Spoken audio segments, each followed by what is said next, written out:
Menikahi Majikan Ibu, karya Casanova, episode 125. Betapa beruntungnya aku. Aku sistem Halim Hadinata. Jelas mata tersenyum, hening sesaat. Bara meneliti sosok di hadapannya dengan dahi berkerut, mencoba mengingat kembali lelaki yang kalau diperhatikan memang tidak asing. Mat, ucap Bara dengan suara kencang. Setelah menjelajahi siapa pria di hadapannya, dia benar-benar tidak mengenali. Apalagi pertemuan mereka yang terakhir hampir 8 tahun lalu, saat perusahaan Bara yang di Surabaya mendapat kepercayaan menangani interior di kediaman mewah Halim Hadinata. Iya benar, aku Rahmat. Jelas Mat mempertegas kembali. Sebuah tepukan kencang dari mulus di lengan Mat. Maaf, ayo masuk ke dalam. Ajak Bara setelah mengetahui dengan jelas asal-usul lelaki yang sempat menjadi lawan tandingnya tadi. Bel, minta Mbak buatkan minuman. Pinta Bara pada istrinya. Mat masih sempat-sempatnya menatap wanita yang sekarang sudah jelas statusnya milik lelaki lain. Keduanya berbincang di teras rumah, menikmati semilir angin ditemani secangkir kopi hitam. Mat tidak menduga sama sekali kalau gadis yang ditaksirnya adalah istri orang. Lebih parahnya adalah dia mengenal suami sang gadis. Bagaimana bisa mengenal istriku? Tanya Bara heran. Tuan muda menabrak Bella di bandara. Ponselnya jatuh dan rusak. Tuan muda mintaku mengurusnya. Jelas Mat. Bara terlihat berpikir, mengingat kembali tuan muda yang dimaksud oleh Mat. Lama tertegun akhirnya otaknya mengingat jelas. Si Koko pulang ke Indonesia atau masih stay di Inggris? Tanya Bara. Tuan muda di Cia, bolak-balik Jakarta London. Apalagi sekarang Tuan Halim sudah sakit-sakitan. Maunya Pak Bos besar, putra satu-satunya itu menetap di sini, mengurus bisnisnya. Cerita Mat. Oh iya, Pak Brata sudah lama tinggal di Surabaya. Mat balik bertanya.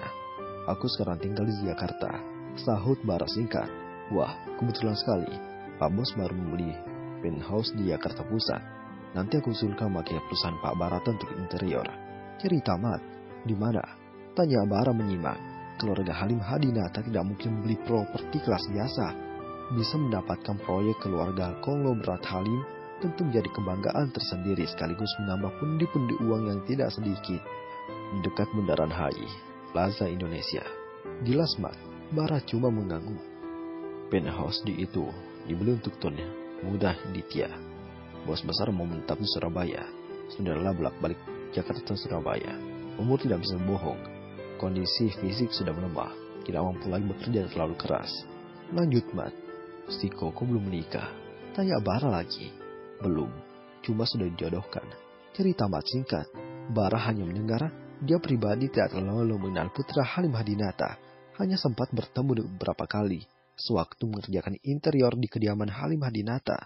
Dia lebih sering berhubungan dengan bos Halim langsung. Bella sedang mengobati luka sobek dan memar di sudut bibir dan pelipis suaminya. Sekali bertanya mengenai Mat yang ternyata mengenal suaminya itu. Mas, kenapa bisa mengenal Rahmat? Tanya Bella sembari beri obat merah di luka Bara. Aku pernah mengerjakan rumah bosnya Mat. Cerita Bara. Saat ini dia tidak semurka sebelumnya setiap bahas lelaki itu. Oh, yang tampan itu sebenarnya dia yang menabrakku tempo hari. Cerita Bella keceplosan. Mendengar kata tampan yang ditujukan pada laki-laki lain, emosi Bara tentu saja terpancing. Mata biru yang teduh itu langsung memerah, terbakar api cemburu yang sudah melahap seperti logikanya. Aku tidak suka kamu memuji laki-laki lain depanku, Bel. Bara mengingatkan. Maaf mas, aku tidak bermaksud apa-apa. Hanya berbicara fakta, bukan menyatakan perasaanku. Aku tahu, aku sudah bersuami. Hihit Bella pelan, tidak mau membuat amarah Bara kian terpancing. Bel, ikut aku kembali ke Jakarta ya. Pinta Bara. Tangan kekasnya tiba-tiba menggenggam tangan istrinya yang sedang menggosokkan es batu pada luka memar yang ada di pelipisnya. Ayolah Bel, aku lelah kalau harus bolak-balik ke Jakarta, Surabaya. Apalagi kejadian Ince ini buat was-was, takut akan terulang kembali. Bara memberi alasan. Bella tampak berpikir. Sebenarnya dia juga sedikit khawatir dengan masalah Isabel. Jangan katakan, kau masih belum mau kembali Bel. Todong Bara dengan tatapan menyelidik. Mulai timbul segala pikiran buruk di benaknya. Katakan padaku dengan jujur Bel. Mat baru kali ini berkunjung ke rumah. Atau sebelumnya sudah pernah? Tanya Bara mulai curiga. Bella menggeleng.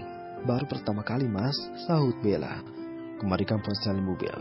Perintah Bara menjorotkan tangannya tanpa membantah. Bella menurut, menyerahkan ponsel pada sang suami yang saat ini mulai terpercik api cemburu. Tak memancing masalah dengan suaminya, lelaki itu membaca semua pesan yang masuk dan keluar di ponsel istrinya, sekaligus menyisir semua panggilan masuk dan keluar. Dia bisa bernafas lega saat tidak menemukan sesuatu yang mencurigakan di dalam sana. "Mas, kalau aku berbuat macam-macam di belakangmu, pasti aku sudah menghapus jejak itu sebelumnya," celetuk Bella. Membuat senyum cerah di wajah Bara meredup seketika dan memancing tawa Bella. Perkataan Bella membuat Bara semakin melotot. Bahkan laki itu harus berulang kali menahan kesal. "Mas, jangan marah lagi. Aku akan ikut denganmu ke Jakarta," ucap Bella memeluk Bara. Mendapat perlakuan begitu manis dari Bella, emosi Bara mereda. Berganti laki itu mendekap istrinya. "Maaf kalau aku sering buatmu kesal. Aku sadar terkadang aku menyebalkan. Di saat aku panik, aku bercerita pancing. Aku semua mengontrol emosiku," ucap Bara. Jujur saat ini setelah menyesal karena sempat mengasari istrinya, ada rasa haru menyeruak di dadanya. Pengertian dan kesabaran Bella padanya membuat hatinya tersentuh. Tidak banyak yang sanggup bertahan di sisinya. Tidak banyak yang bisa mengerti dengan sifat temperamen dan cemburuan yang belakangan menambah deretan sifat buruknya. Berbeda dengan rumah tangganya dan Brenda, mereka memiliki sifat yang sama kerasnya dan tidak ada yang mau mengalah. Setiap hari bertengkar untuk hal kecil. Tapi Bella berbeda. Gadis mungil yang diperi istrinya memang sedikit keras, tetapi Bella sangat sabar menghadapinya. "Ikut aku pulang ke Jakarta. Aku usahakan sering mungkin kita akan berkunjung ke Surabaya," jelas Bara, mengecup kening Bella perlahan. Bella mengangguk dan tersenyum hangat. "Kamu tahu Bella, betapa beruntungnya aku mendapatkanmu," bisik Bara di sela dekapannya. Kehidupan rumah tangga Bara dan Bella tenang tanpa riak. Bella fokus dengan kehamilannya, sebentar lagi akan masuk ke 5 bulan. Perhatian dan sifat posesif Bara semakin menjadi, seiring dengan perut istrinya yang semakin hari semakin membulat. Apalagi setelah beberapa hari yang lalu disampaikan dokter kalau bayi yang dikandung Bella kemungkinan besar berjenis kelamin laki-laki. Sikap posesif Bara semakin menjadi. Selain itu, tidak ada bayang-bayang masa lalu yang datang menghampiri kehidupan rumah tangganya. Meskipun terkadang Rania masih sering menginap di tempat mereka, tetapi Bella tidak mempermasalahkannya. Bahkan Bara secara terang-terangan membantu kehidupan mantan mertua sekaligus pengobatan Brenda yang masih belum ada kabar baiknya. Siang itu Bella sedang menemani Isabel bermain boneka di teras rumah, menikmati semilir angin yang bertiup sepoi-sepoi dengan daster motif floral. Bella terlihat cantik dengan tubuh yang jauh lebih berisi, duduk di kursi rompetan bersama pengasuh Isabel. Bella sedang melus perutnya mulai kelihatan saat sebuah mobil Alphard hitam menghilap masuk ke pekarangan rumah mereka. Tidak lama tampak seorang lelaki di perkiraan seumuran suaminya turun dari dalam mobil dengan setelan jas lengkap dengan kacamata hitam. "Selamat siang, saya."